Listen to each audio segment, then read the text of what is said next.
ചമ്മന്തിപ്പൊടി ഉണ്ടാക്കുന്ന വിധം: 3 തേങ്ങ ചിരണ്ടിയത്, വറ്റൽമുളക്, ചുമന്നുള്ളി, കറിവേപ്പില, ഇതെല്ലാം കൂടി ഇട്ട് ഇതിന് ഉരുളിയിലിട്ട് ശരിക്കും വറുത്ത് നല്ല ചുമന്ന കളർ വരുന്നതിന് വരെ വറുത്തെടുക്കണം.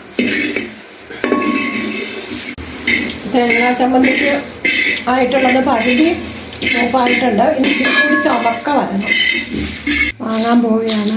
നമുക്ക് ചമ്മന്തിപ്പൊടി പൊടിച്ചെടുക്കാം. ചൂടാറി കഴിയുമ്പം ഉപ്പും പുളിയും ചേർത്ത് മിക്സിയിലിട്ട് പൊടിച്ചെടുക്കണം.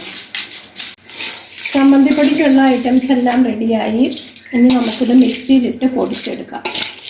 പുളിയും ഉപ്പും ചേർത്ത് പൊടിക്കണം. പുളിയും ഉപ്പും ചേർത്ത് പൊടിച്ചെടുക്കാം. ഓക്കെ ഓക്കെ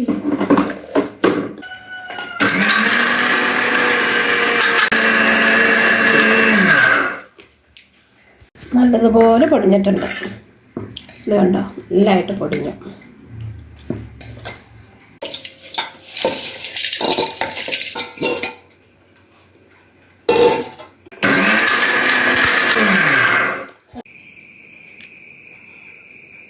നമ്മുടെ ചമ്മന്തിപ്പൊടി റെഡി.